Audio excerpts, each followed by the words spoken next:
નમસ્કાર વિદ્યાર્થી મિત્રો, all in one study digital યુટ્યુબમાં આપ દરેક વિદ્યાર્થી મિત્રોનું હાર્દિક સ્વાગત છે. વિદ્યાર્થી મિત્રો, ધોરણ 5 જવાહર નવોદય પ્રવેશ પરીક્ષા 2024-27 બદલાયેલો અભ્યાસક્રમ અને એની અંદર નવો એડ થયેલો વિષય એટલે કે પર્યાવરણ EVS આપણે આજે જોઈ રહ્યા છીએ. પર્યાવરણની અંદર કેટલાક પ્રશ્નોનું સોલ્યુશન કરવું છે કે જે વાહન વ્યવહાર ટ્રાન્સપોર્ટેશન સાથે સંકળાયેલા છે. સંપૂર્ણ તૈયારી આપણે કરવાની છે. તો અહીંયા EVS ની અંદર 2026-27 માટે કેવા પ્રશ્ન પૂછાઈ શકે તો એવા પ્રશ્નોનું આપણે સોલ્યુશન કરવું છે. તો વિદ્યાર્થી મિત્રો, આપણા વિડિયોની અંદર બન્યા રહેશો. પ્રશ્ન છે વિદ્યાર્થી મિત્રો, પૈડાની શોધને કારણે કયા ક્ષેત્રમાં સૌથી વધુ ફેરફાર આવ્યો? પૈડું, વ્હીલ, ચક્રની શોધ થઈ એટલે આપણને 100% ખબર પડી જાય. ખેતીમાં, વાહન વ્યવહાર, શિક્ષણ કે દવા?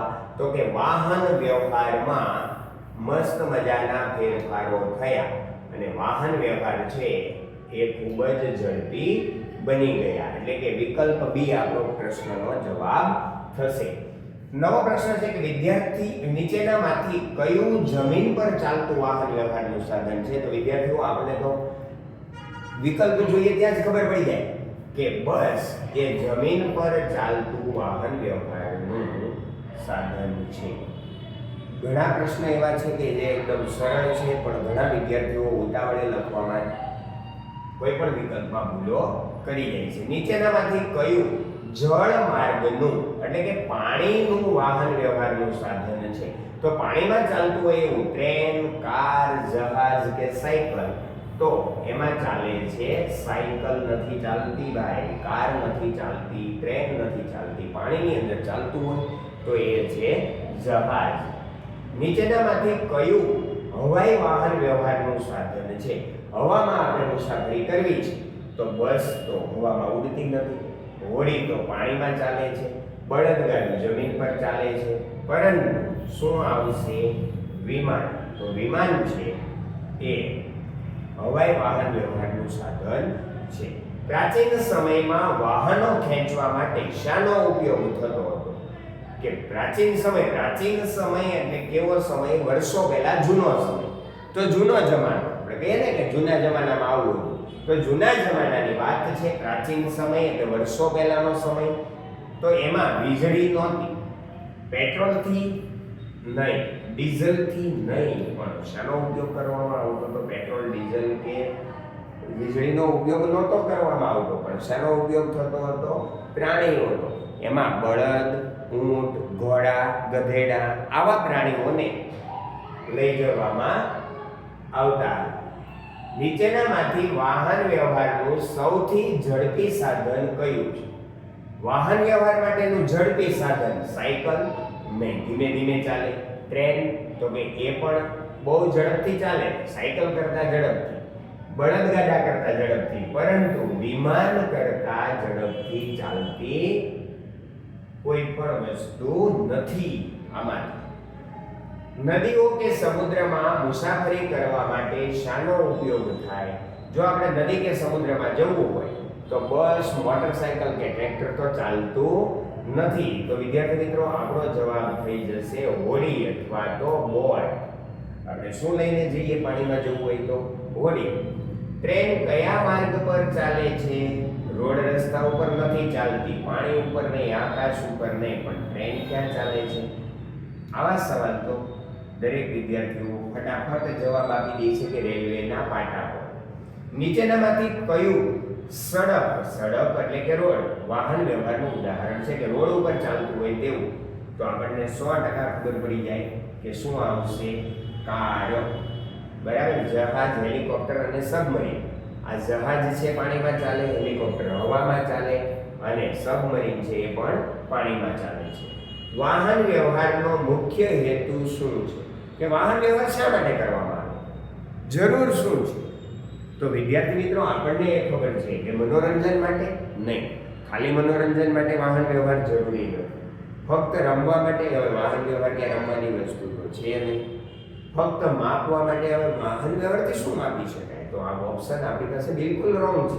આપણી પાસે વિકલ્પ છે કે લોકો અને સામાન એટલે કે લોકોને લઈ જવા હોય, સામાનને લઈ જવો હોય એક જગ્યાએથી બીજી જગ્યાએ, તો આપણે શાનો ઉપયોગ કરીએ છીએ?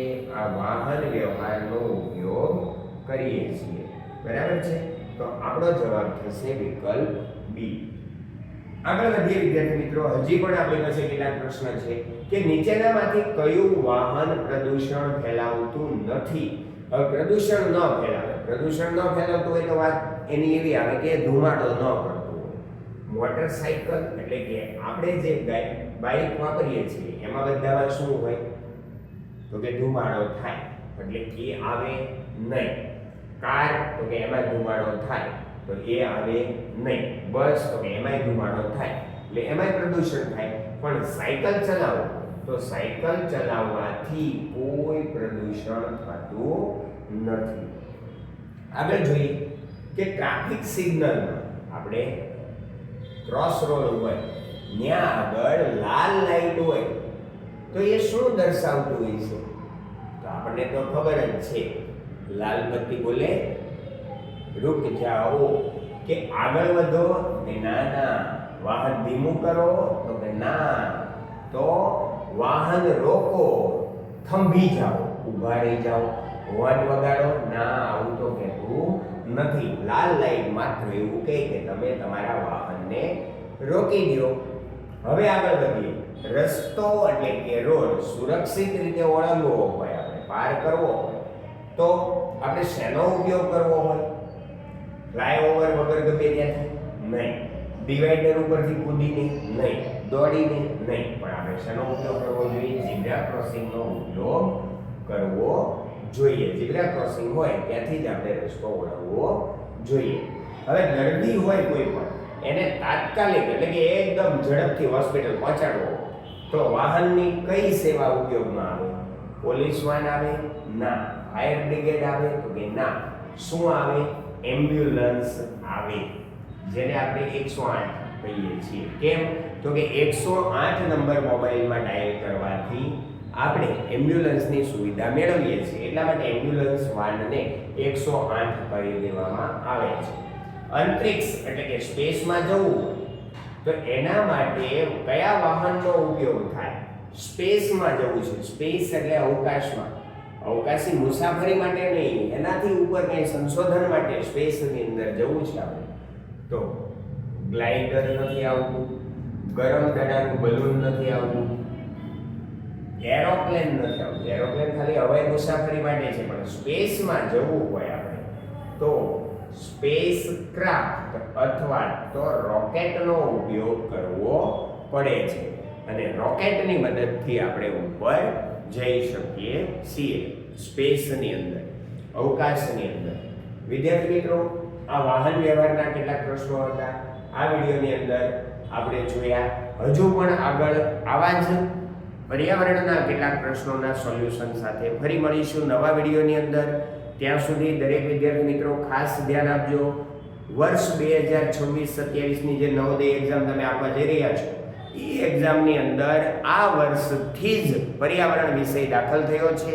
તો પર્યાવરણના ખાસ જેટલા પ્રશ્નો મળતા જાય એટલાનું તમારે સોલ્યુશન કરતું રહેવાનું છે, જેથી કરી અને આપણે પર્યાવરણની અંદર સારા માર્ક્સ લાવી અને નવોદયની અંદર સફળતા મેળવી શકીએ.